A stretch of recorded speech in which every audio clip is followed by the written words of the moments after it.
Сайн байна өрхөн үзэгчдээ хөтлөгч Ламаа байна. Дэлхийн төв 7 хоногийн онцлог мэдээ нэвтрүүлгийг үзэж байна. Та бүхний мэдэж байгаачлан бид өдөр бүр хөрш бус нутгууд болох Бурайд, Ирхүү, Чита, Якут, Халимаг болон Хятад дахь голлох үйл явдлуудыг хүргэдэг хүлээ. Харин 7 хоногийн эцэст хамгийн сонирхолтой онцлог сурвалжлагуудыг эмхлэн үр дүнгэн нэгтгэдэг. Ингээд сүүлийн 7 хоногийн онцлог үйл явдлуудыг хүргэе.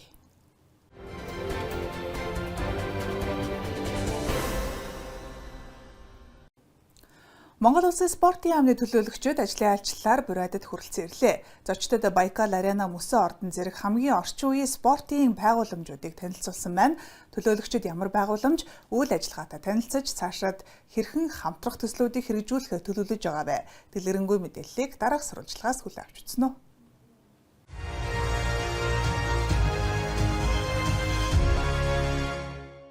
Монгольская делегация Монголын төлөөлөгчдөд Байкал Арена мөсний ордныг танилцууллаа.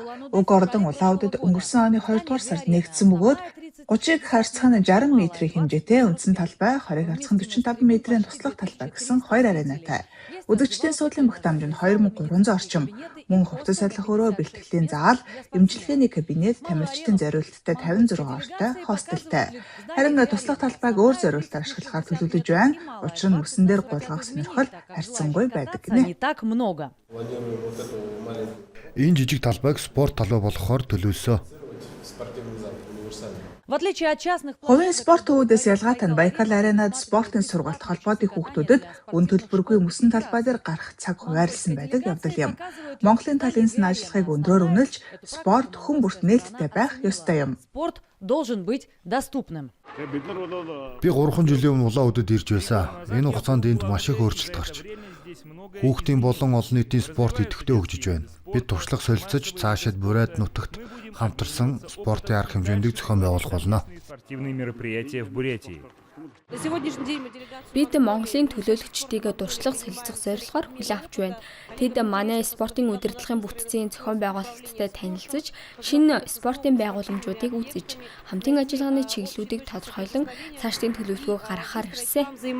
Также монгольская Монголын төлөөлөгчид мөн биеийн тамир спортын зохицол бүрийн үйл ажиллагаатай танилцлаа.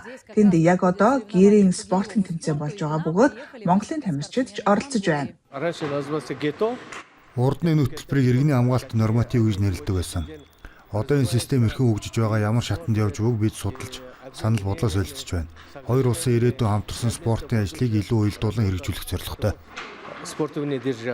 Ажлын хүрээнд Монголын төлөөлөгчид зөвхөн Улаануд хотод төдийгүй аймгийн бусад спортын байгууламжуудыг ч үзэж танилцсан байна. Тэд Бурайдын шигшээ багуудын бэлтгэлийн нөхцөл хангамжийг үнэлж, хамтын ажиллагааны ирээдүйн төлөвлөгөөг гаргажээ. Латышева, середина земли, Бурятия. Хөдөлгүүрийн архиран, дугуйн чимээ, адреналин, Бурайдын цастай зам дээр автомашины кросс уралдаан болж 20 гаруй жолооч хурд ур чадвараа сорилоо. Хэн аваргын тавцанд гарч яагаад хөрш бус нутгийн олон тамирчид Бурайдыг цорын ганц тэмцээний талбар гэж үздэг болсон бэ? Дараах сурвалжлагыг хүлээн авна уу?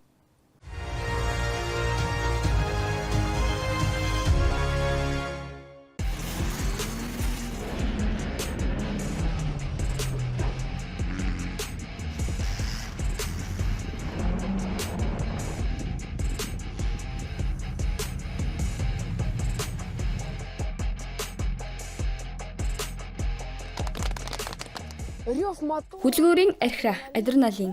Энэ бол жинхэнэ уралдаанчдын бэлтгэлийн талбар. Айхтар төсөв бус харин ч өөртөө болон машиндаа итгэх хүсэл тэмүүлэл энд гол хүчин зүйл юм а.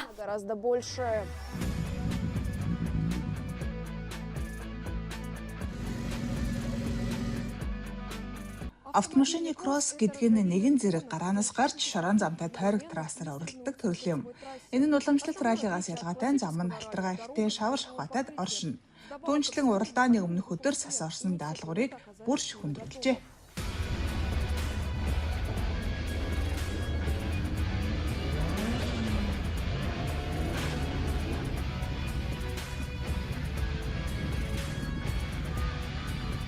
Үндэ би ийм нөхцөлд уралдахад бэлэн байгаагүй. Гэхдээ цаг агаар ямар байна, тэрэнд нь л дасан зохицно.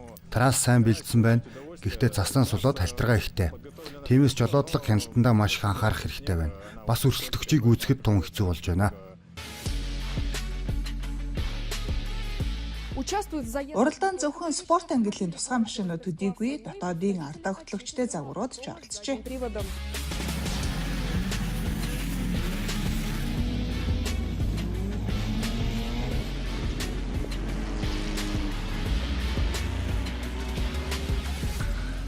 Техпарк здесь. Техникийн зогсоол яг л Бразилийн карнавал мэт өнгө, будаг, дуу чимээгээр дүүрэн. Нисгэгч бүр өөрийн төмөр хүлгээ хөсөрсөн учраас машин бүр өөр. Бэлтгэл ажлаа урьдчилан хийсэн ч зарим нь гарааны өмнө ч гэсэн сүүлчийн засваруудаа хийж байна. Перед стартом.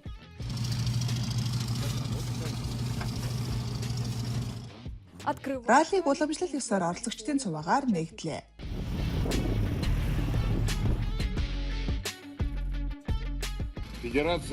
Автоспортын холбоо болон ДУСААФ-ийн нэрийн өмнөөс бүх нисгэгч оролцогчдод баярын мэнд хүргэе. Сайхан өдөр байна. Шудраг өрсөлдөөн хөдөлгүүрийн дуу энэ бол бидний баярын утга учир. А дальше. Үүнээс хойш зөвхөн хөдөлгүүрийн архираа үзэгчдийн алга ташаалд шатсан дугаан өнөрөл ноёрхож байлаа.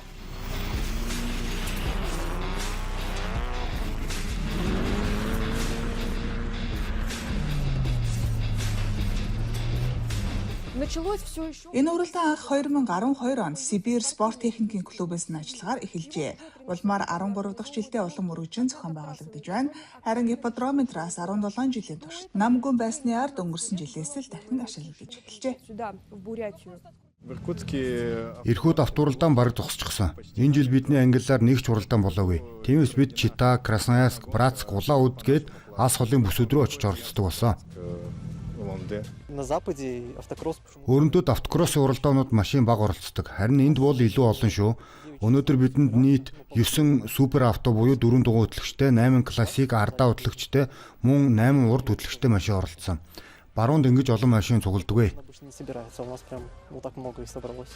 Ралли продолжается. Ралли улам олон хүнээс нэрхлийг татаж байна. Гэхдээ жолооч болох амаргүй. Үүнд сэтгэл, цаг, мөнгө зэргийг золиослох хэрэгтэй болно. Там гоночного автомобиля. Да сложно вот это. Хамгийн хэцүү зүйл бол машиныг уралдаанд бэлдэх.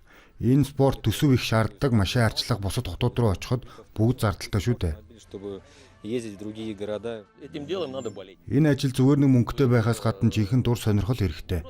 Хин чин спортод сэтгэлээрээ өвдөж бүхнээ зориулахгүйгээр хол явахгүй. Это надо быть помешан. Как в любом виде спорта. Масс-медиа говорят. Хэвлэл мэдээлэл гол нь машины хөдөлгүүр биш, харин ч жолооны ард хэн сууж байгаа нь чухал гэж хэлдэг. Энэ үг үнний ортой.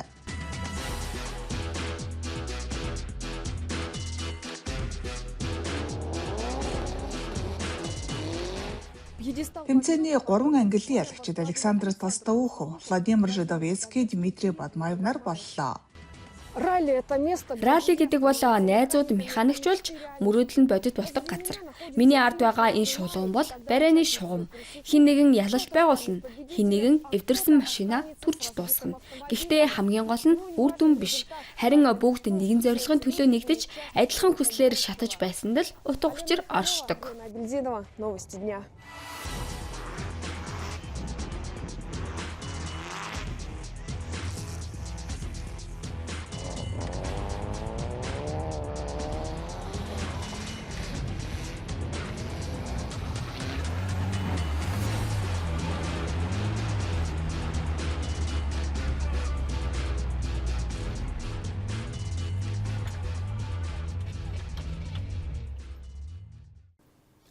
Эрхүү хотод шинэ иргэн мэндэллээ. Тэр нь аврах том Арслан заан. Өнгөрсөн 7 хоногт олон нийтийн сүлжээнд тээвэрлэж буй бичлэг зурган төгсөн энэхүү авраг биет хөшөөг Половниковагийн төгөлд суйрлуулжээ.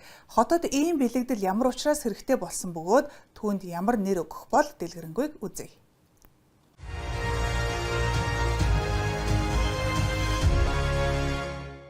Все вожу. Бүгдийг тээвэрлэнэ. Арслан заанагч тэр. Даже мама надо. Говорит водитель. Ачааны машины жолооч ийм ярьж байна. Энэ бичлэгийг ойролцоогоор 7 хоногийн өмнө олон нийтийн сүлжээнд нийцсэн бөгөөд хэрэглэгчид Арслан зааныг хаашин зөөж байгаа юм бол хэмээн гайхшиж байлаа. Туудахгүй хариулт нь тодорхой боллоо. Шинэ оршин суугчийг эрхүүгийн байгалийн ордонд өгч авчээ. В Доме природы. Мамонт наконец. Арслан заа эцэст нь гэртээ ирлээ. Энэ төслийн ажил хагас жилийн турш үргэлжилсэн бөгөөд Бразкотын арт студид бүтээлд оролцсон байна. Хийзэн зохиогч Андрей Артемов хэлэхдээ бүх зүйл санаа макетээс эхэлсэн. Харин дараа нь хамгийн сонирхолтой бас хамгийн нарийн хэсэг болох техникийн процесс эхэлжээ. Хөшөөний үндсэн материал нь нэгт хөөс пенопласт юм. Арслан цаа хүүднээс айх уу? Үгүй айхгүй. Түүний элемент бүр хярунд ч чийгэнд ч төсвөртэй. Миний хамгийн их санаа зовж байсан зүйл бол тээвэрлэлтийн үеийн чичиргээ ажилт буулгалт юм. Үндэ ажилтны үеэр бид анхны алдаагаа гаргасан. Хумсыг нь хугалчихсан. Гэхдээ би одоо тэрийг нь засч байна. Хамгийн гол бэрхшээл бол Арслан зааныг бодит дүр төрхөөр нь гаргах явдал байлаа. Зохиогчдын өмнө тавьсан хамгийн чухал зорилт бол Арслан зааныг бодит хэмжээтэй төхүүлж бүтээх явдал байлаа. Тэр зорилт биелсэн. Хөшөөний өндөр 3.5 метрээс давжээ. Мамонтыг энэ газарт байрлуулсан нь санаангүй хэрэг биш юм. Энэ бол Половниковын төгөл байгалийн дурсгалт газар. Энд барилга барих гэж газар ухвал Арслан зааны яс, бүр хэрсний яс ч гарч ирэх бүрэн боломжтой. Ийм олдврууд өмнө нь гарч байсан. Учир нь барилгын өмнө археологийн судалгаа заавал хийдэг. Энэ бол асар их ажил. Тиймээс Мамонт энэ газарт байгалийн дурсгал болох Половниковын төглийн эхлэл, бэлэгдэл болон зогсох юм. Цаашдаа хүмүүс энэ газрыг сонирхолтой, төвхөн утгатай бүс нутаг гэдгийг мэддэг болно. Одоо энэ Арслан зааны дүүрэн Половниковын төглийн бэлэгдэл төдийгүй хотын шин чимэглэл болж байна. Байгалийн ордонд одоо түүний нэрийг сонгох ажил эд дундаа явагдаж байна. Чита хотын нэгэн сургуульд өвөрмөц авто хотхон нэгдлээ хөгжлийн бэрхшээлтэй хүүхдүүдэд зориулсан гэдгээрээ онцгой юм. Дугуй машин сургуулийн тоглоомын хөтөлбөрүүдийн тусламжтайгаар тэдэнд замын хөдөлгөөний дүрмийг хэрхэн зааж сургаж байгаа вэ? Дараагийн сурвалжлагаас үздэцгээе.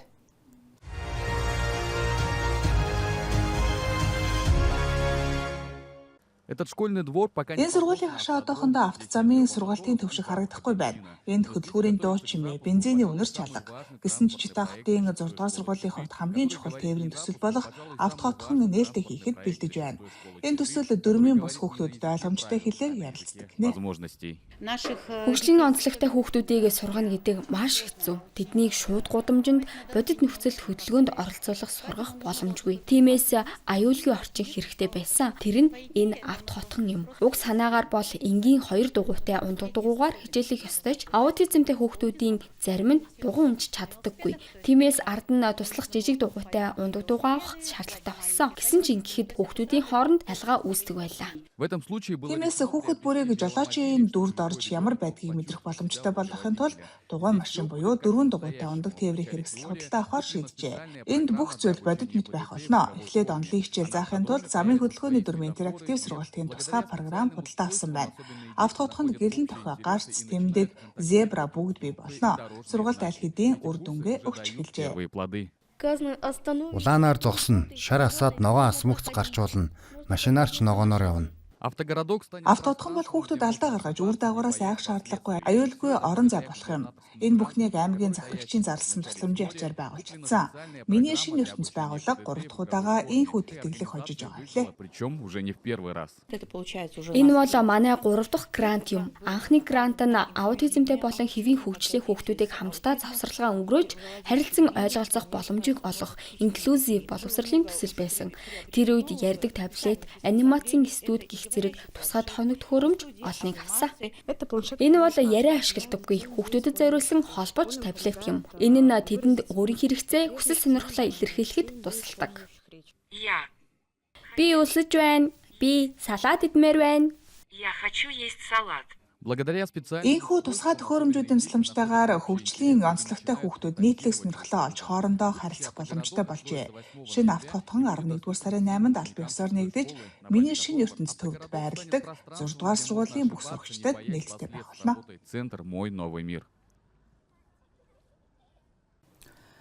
Халмагт Бадамлын ухаа цом нэртэй кикбокс, боксын томоохон тэмцээн амжилттай болж өндөрлөлөө.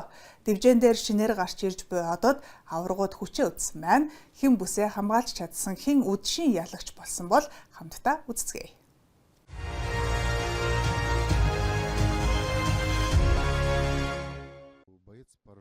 Вечер единоборств начался с поединка. Халимгийн Бадамлын ухаа цом тэмцээний өдөр шөндөсний бүхийн барилдаанаар эхэллээ. Энэ төрөлд тусалсан шилдэг тамирчид хүч үзсэн бөгөөд 65 кг-ийн Леонид Савхаев Цэрэн Тюрбеевийг оюмсаг мэхэр ялж төрүүллээ. 75 кг-ийн жинд Баяр Сангажиев Эрдэнэ Бадмаевыг ялсан бол 85 кг-ийн англилд Сергей Манжиев Максим Кабутовыг дийлж аваргаллаа. Харин 85 кг-аас дээш жинд Вячеслав Бембеев Анира Балдировыг ялж хамгийн хүнд жингийн аварга болжээ. Анира Болдырева. Напомню вам, дорогие друзья, здесь бросок. Да. И очень ярко, эмоционально Вячеслав Бембеев. В любительском поединке по кикбоксу Кикбоксинг сонирхогчдын тулаанд К1 төрөлд 67 кг-ийн жинд халимгийн тамирчин Даниил Хулгачиев Волгоградын Игор Лашаковтой туулж 3 раундын ард ялалтай боллоо.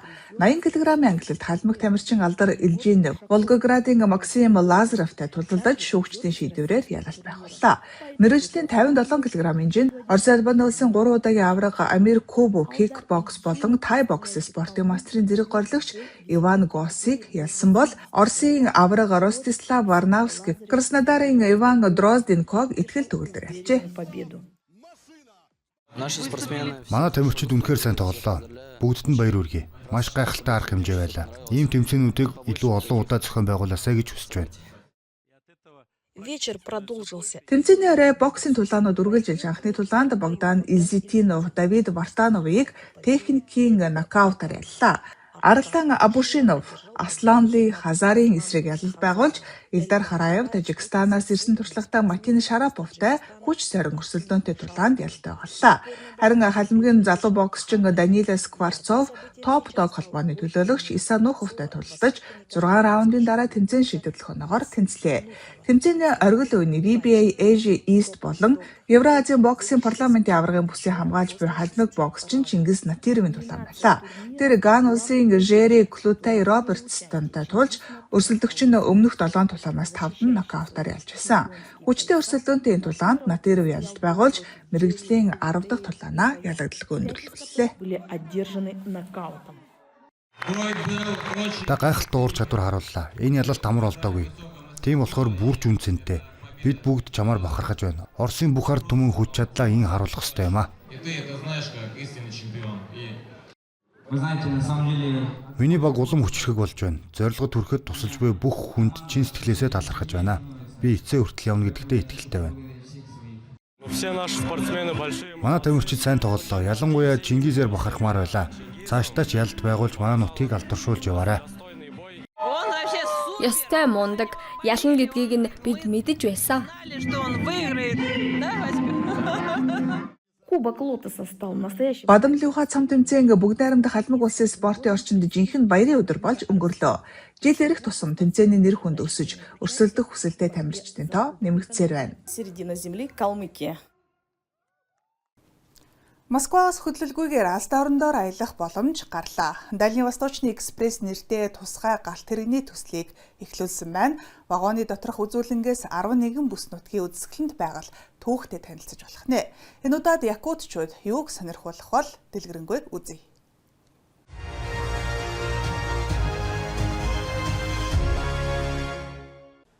Вулканы, космодром, Галт уус сансрын буудал хязгааргүй хойдын уудам шинжлэгдсэн алсын орондын экспресс Москвагийн метроны хонглоор дахин аялал гарч нийслэлчүүд болон зочдод Оросын зүүн нутгийн гайхамшигыг танилцуулахад бэлэн боллоо. Энэхүү брэндчилсэн галт тэрэг 8 дахь жилдээ замд гарч байгаа бөгөөд түүний гол зорилго нь алсын орондыг хүмүүст ойртуулах явдал юм. Манай гол зорилго бол хүмүүсийн анхаарлыг татах. Тэднийг алс оронд руу хөтлөх явдал юм. Тиймээс бид галт тэрэгний бүх вагоныг тусгаалan брэндчилсэн. Ингэснээр хүмүүс өөрийгөө хөгжүүлэх, ажил амьдралаа бий болгох боломжийг бүс нутгуудаар дамжуулан харуулахыг зорилоо.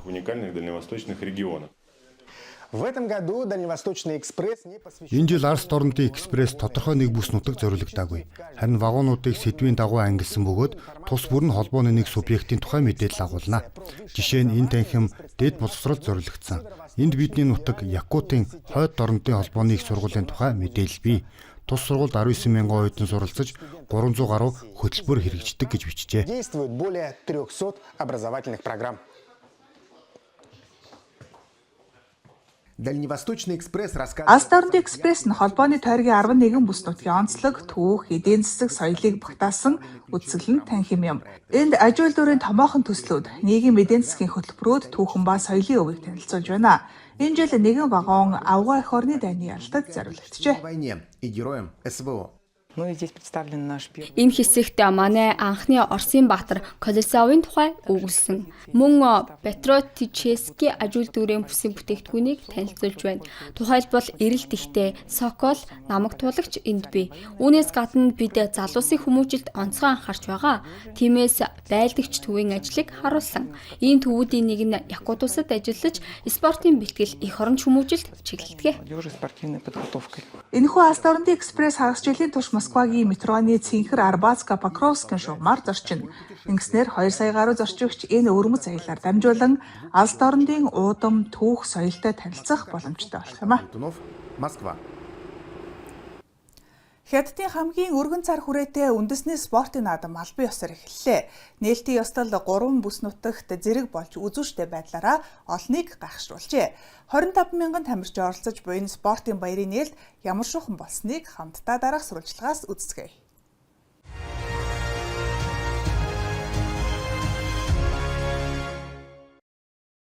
Крупнейший в истории... Хятадын түүхэнд хамгийн томж тооцогдох бүх хятадын спортын наадам Нямгаргийн орой ёслол төгөлдөр нэгдлээ. Нээлтийн ёслол үзүүштэй бэлэгдэлтэй болж соёл технологи спорт 3-ыг нэгэн гайхамшигт үзүүлбэрт нэгтгэсэн юм. Технологии и спорт.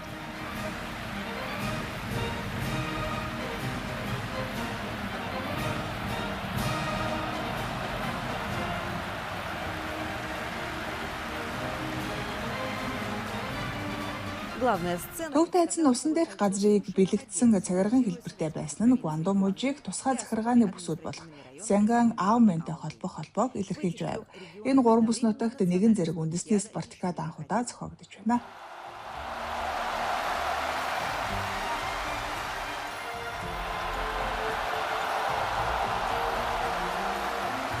Уламжлал ёсоор хамгийн сэтгэл хөдлөх мөч бол хот бүс бүрийг төлөөлсөн тамирчдын жагсаал байлаа. Үүний дараа бүгд найрамдагтад ард улсын төрийн далбааг 3 байршилд нэгэн зэрэг мандуулах ёслол болж өнгөрлөө.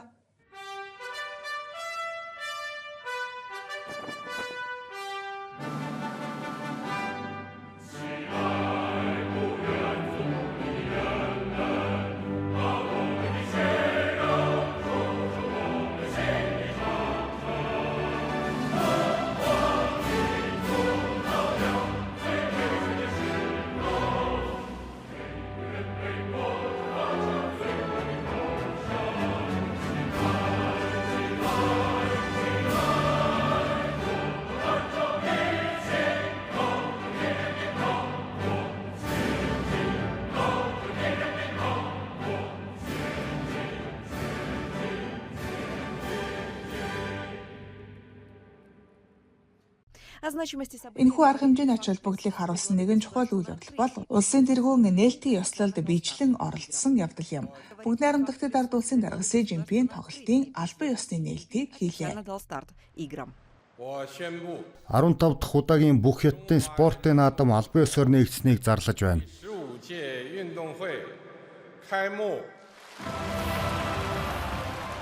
Нээлтийн ёслолд олон улсын олимпийн хорооны ерөнхийлөгч Кристи Ковентри болон хүндэт ерөнхийлөгч Томас Бах нар оролцсон юм.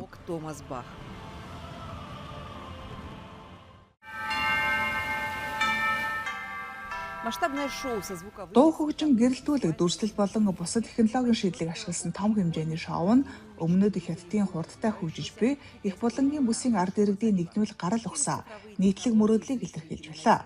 Дижитал технологийн тусламжтайгаар үзэгчдийг 3 бүс нутгийн бэлэг тэмдэг болсон газруудаар аялуулсан нь онцгой байлаа. Синган дахь Викторийг Бомтос Аомени гигэн Паулын сүмийн нүүр тэндээс Гуанчжоугийн телевизийн самхаг хүртэл дүрсэлжээ.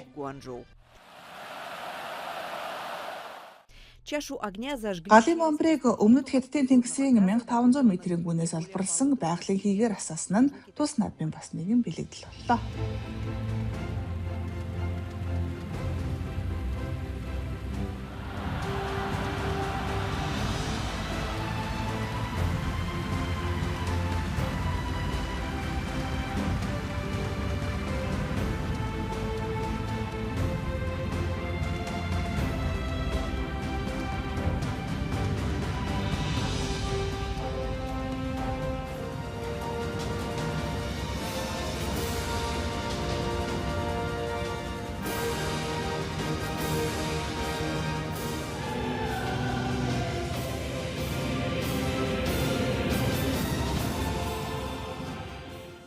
15 дахь удаагийн бүх хятадын спорт наадамд нийт 25 мянган тамирчин оролцож 34 спортын төрлөөр 419 багц медалийн төлөө өрсөлдөнө. Хятад үндэсний спартакиад 11-р сарын 21 хүртэл үргэлжлэх юм а.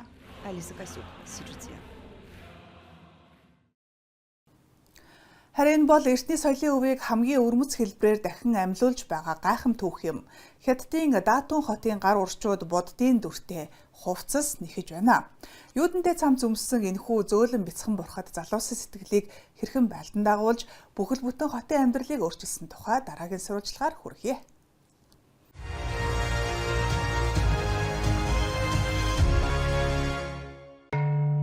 Эртний уламжлал ба орчин үеийн нөхцөлцөл дээр юу төрдөг вэ? Хятадын Датун хотод үүний хариултыг олжээ. Энд нэгэн хачирхалтай хөөрхөн дурсгалын зүйл шууган тарж байна. Хүүдээ өмссөн бурхан хэмээх зөөлөн тоглоомын бяцхан бурхан. Түүний дүр нь Юнгагийн агуудах алдарт буддын сүрлэг хөшөөнүүдээс сэдэвлэгдсэн ажээ. Би энэ бурхтын хувцсыг ойдог ажилтай. Гүнцүүийн анх хобби байдлаар нэхэж эхэлсэн ч түүний гар урлал удалгүй шинэлэг тренд болж залуусын дунд асар их алдаршжээ. Энэ бүхэн түүнийг орон нутгийн бүтээлч эмэгтэйчүүдийн бүлэгт нэгдснээс эхэлсэн юм. Өдгөө тэдний урлан 80 гаруй эмэгтэй нэгтгэсэн бөгөөд бүгдээрээ гар урлалын өрмөц бүтээл, хотын дурсгалын зүйлсийг хийдэг байна. Өнгөрсөн жил манай бурхан хүүгэлдээ жинхэнэ хийт болсон. Тэр үед сайн уу миний хувцас бол хүүдээ гэсэн үгтэй дуу их алдартай байлаа. Тэгэд бид бодсон юм аа. Яагаад буддад хүүдийн өмсөж болохгүй гэж. Ингээд л хэлсэндээ харин дараа нь бидний төсөөлж байснаас ч хурднаар захиалга араараасаа цутгаж эхэлсэндээ. Дурсгалын шинэ бүтээгдэхүүний эрэлт өсөхийн хэрээр эдгээр эмэгтэйчүүдийн амьдрал эрс өөрчлөгдөжээ. Тэдний орлого нэмэгдэж, ажил нь доктортой болж, гэр бүлийн үүрэг хариуцлагч дахин хуваарлагдсан байна. Өмнө нь би гэрийн ажил хоолол хийдэг байсан. Харин одоо би нэхэд суудаг болсон тул нөхөр маань гэрийн ажилд тусалдаг боллоо. Захиалга тасрахгүй. Заримдаа хүмүүс өдөр бүр залгаж хурдлуулад өгөөч гэж гуйдаг. Гэвч хүүдээ өмссөн бурхан багш бол тэдний гар урлалын төгсгөл биш юм. Гүнзүүийн болон түүний хамт олон орон нутгийн соёл онцлогийг илэрхийлсэн шинэ бүтээлүүдээ гаргаж эхэлжээ. Та мэдхүү, манай хотын бахархал бол Лилиникийн цэцэгтэй хоол. Маш шимтэй шүү. Тиймээс би энэ цэцгийг бэлэгдсэн жижигхэн бяцхан хүүхэлдээ бүтээж нутгийнхаа өв соёлыг дэлхийд түгээхийг хүсэж байна. Гүнцүүгийн түүх бол бүтээлч хөдөлмөрийн хүчийг харуулсан амьд жишээ юм. Датун хот бол урд нь үйлдвэрийн төв байсан бол одоо соёл ба урлагийн хот болон шинэ дүр төрхөө олжээ. Учир нь байгалийн баялаг дуустдаг, харин соёл ба уран бүтээл үрд үлддэг юм. Энэ удаагийн дэлхийн төв 7 хоногийн онцлог мэдээ нэвтрүүлэг өндөрлөж байна. Ice Global сувгийг үзэж байгаарай. Монгол төдийгүй манай хөрш орнуудын хамгийн сонирхолтой үйл явдлуудаас бид хоцролгүй хүрэх болно. Томоо та бүхэнтэй хамт байлаа. Дараа 7 хоногт дахин уулзтлаа. Баяртай.